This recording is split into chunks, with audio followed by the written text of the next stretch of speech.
നഗരഹൃദയത്തിലെ സുരക്ഷിതത്വത്തെക്കുറിച്ചുള്ള സകല ബോധ്യങ്ങളെയും തകർത്തെറിഞ്ഞുകൊണ്ട് 24 വയസ്സുള്ള IT ജീവനക്കാരി ക്രൂരമായ കൂട്ടബലാത്സംഗത്തിന് ഇരയായി. എറണാകുളം സൗത്ത് റെയിൽവേ സ്റ്റേഷന് സമീപമുള്ള വിവേകാനന്ദ റോഡിലെ വിജനമായ ബഹുനില കെട്ടിടത്തിന്റെ 10ാം നിലയിൽ വെച്ചാണ് മൂന്നംഗ സംഘം യുവതിയെ ക്രൂരമായി പീഡിപ്പിച്ചത്.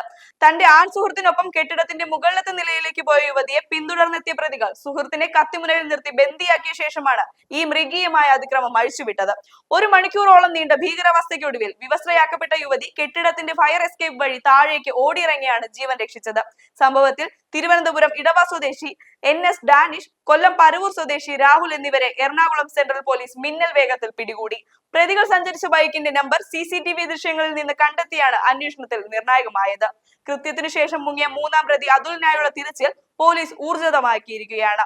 പിടിയിലായ പ്രതികൾ സ്ഥിരം കുറ്റവാളികളാണെന്നും ലഹരിയിലായിരുന്ന ഇവർ യാതൊരു പ്രകോപനവും ഇല്ലാതെയാണ് യുവതിയെയും സുഹൃത്തിനെയും ആക്രമിച്ചതെന്നും പോലീസ് അറിയിച്ചു. മനുഷ്യ മനസാക്ഷിയെ മരവിപ്പിക്കുന്ന തരത്തിലുള്ള ക്രൂരതകളാണ് പ്രതികൾ യുവതിക്ക് നേരെ പ്രയോഗിച്ചത്. പ്രതിരോധിക്കാൻ ശ്രമിച്ച യുവതിയുടെ വസ്ത്രങ്ങൾ വലിച്ചു കീറുകയും മാരകമായി ഉപദ്രവിക്കുകയും ചെയ്തിരുന്നു.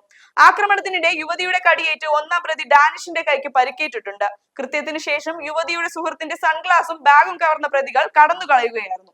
മോഷ്ടിച്ച സൺഗ്ലാസ് ധരിച്ച പ്രതികളിൽ ഒരാളായ അതുൽ സോഷ്യൽ മീഡിയയിൽ ചിത്രം പോസ്റ്റ് ചെയ്തത് പോലീസിന് പ്രതികളെ തിരിച്ചറിയാൻ മറ്റൊരു തെളിവായി മാറി. രാത്രികാലങ്ങളിൽ നഗരത്തിലെ ഒഴിഞ്ഞ കെട്ടിടങ്ങളിൽ സാമൂഹിക വിരുദ്ധരുടെയും ലഹരി സംഘങ്ങളുടെയും താവളമാകുന്നു എന്നതിന്റെ ഭീകരമായ തെളിവാണ് ഈ സംഭവം.